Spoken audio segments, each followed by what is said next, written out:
Terima kasih Anda masih bersama Berita Semarang dan berikut 3 berita utama pagi ini.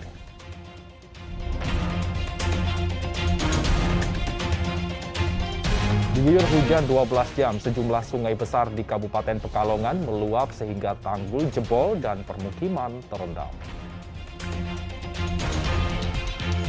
Kebakaran hebat meluluh lantakan Pasar Karangawen, Demak, 229 lapak ludes.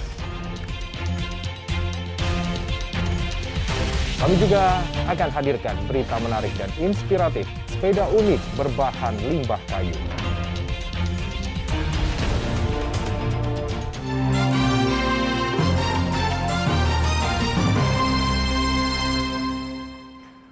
Pemerintah daerah terus mempercepat vaksinasi booster dan anak berusia 6 hingga 11 tahun. Di Klaten, ratusan polisi disuntik vaksin dosis ketiga atau booster. 550 polisi disuntik vaksin dosis ketiga atau booster di halaman Polres Klaten. Vaksinasi ini diberikan agar para pelayan publik tidak tertular COVID-19, terutama varian baru Omikron. Petugas menyediakan 700 dosis vaksin. Vaksinasi booster juga digelar secara serentak di 19 kecamatan di Kabupaten Semarang. Di Kecamatan Tengaran misalnya, petugas menyediakan 250 dosis vaksin. Vaksinasi pertama diberikan bagi para warga lanjut usia. Sementara itu, vaksinasi anak usia 6 tahun hingga 11 tahun terus digencarkan Badan Intelijen Negara Jawa Tengah. Salah satunya digelar di SD Manjung, Kecamatan Sawit, Boyolali. Para orang tua antusias mengantar anak-anak, bahkan rela menggendong anak yang sedang sakit kakinya agar bisa disuntik vaksin.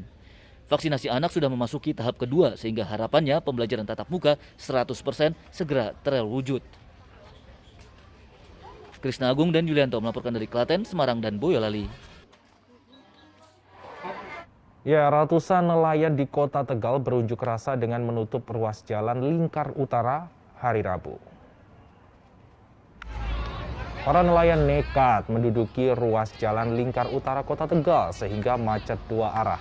Para nelayan memprotes lambannya pengurusan dokumen peralihan alat tangkap cantrang menjadi alat tangkap jaring berkantung. Para nelayan mengaku merugi karena tidak bisa melaut lantaran kapal belum mengantongi dokumen. PSDKP Tegal Sari telah berkoordinasi dengan Kementerian Kelautan untuk mempercepat proses pengurusan dokumen lebih dari 500-an kapal sehingga nelayan bisa kembali melaut. Pesta miras merenggut 5 nyawa di Desa Cepu di Kabupaten Blora. Polisi menduga para korban meninggal karena menenggak minuman campuran. Pesta minuman keras berakhir duka bagi warga Cepu, Kabupaten Blora. Kelima korban meninggal secara berturut-turut usai pesta dari Senin hingga Rabu. Para korban telah dimakamkan pihak keluarga.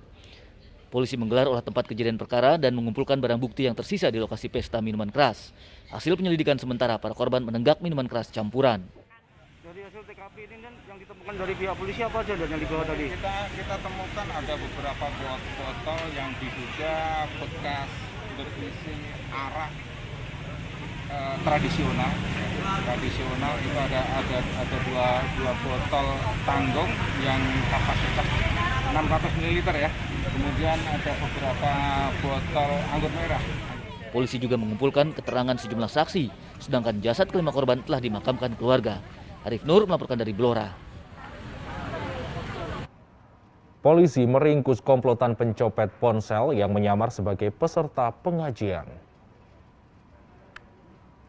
4 anggota komplotan pencuri telepon genggam ini dibekuk di Cirebon, Jawa Barat oleh tim gabungan Polres Tegal dan Polsek Dukuh Turi.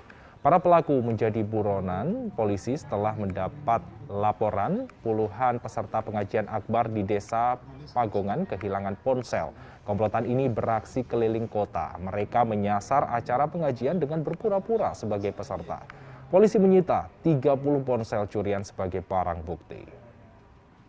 Tersangka ditemukan pada tas yang dibawa oleh masing-masing tersangkanya adalah barang bukti berupa handphone yang diduga merupakan hasil kejahatan sebanyak 30 buah dengan berbagai merek dan jenis. Kemudian terhadap keempat orang tersangka ini beserta barang bukti yang ada termasuk sarana kejahatannya 1 unit Honda Mobilio warna putih kita amankan ke Mapolsek Bukuturi untuk dilakukan proses penyidikan lebih lanjut. Ya, kita beralih ke informasi lain. Terinspirasi berita-berita dari televisi, seorang pria di Pucangan, Sukoharjo membuat sepeda unik nan cantik dari limbah kayu. Seperti apa? Berikut liputannya untuk Anda.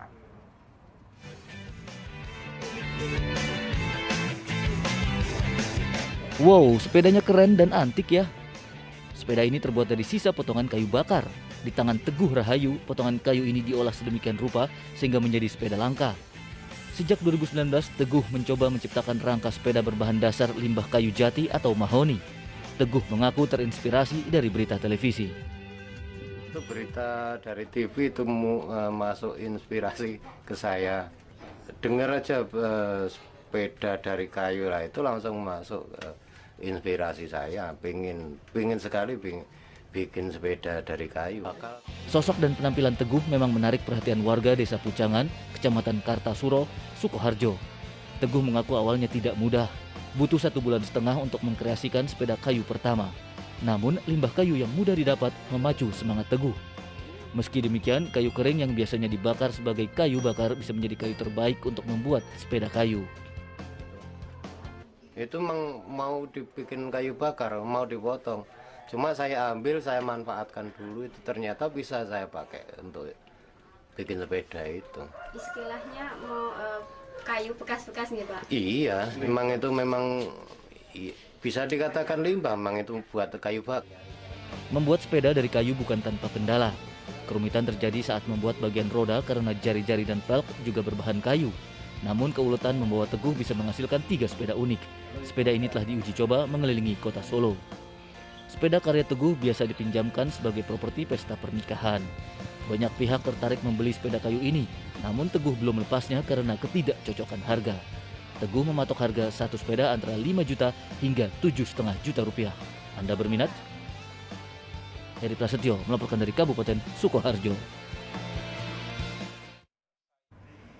Informasi sepeda unik tadi mengakhiri jumpa kita pagi ini. Bersama rekan yang bertugas, saya Freddy Cahya mengucapkan terima kasih atas kebersamaan Anda. Tetap patuhi protokol kesehatan karena pandemi COVID-19 belum usai. Selamat beraktivitas, jaga kesehatan Anda, dan sampai jumpa.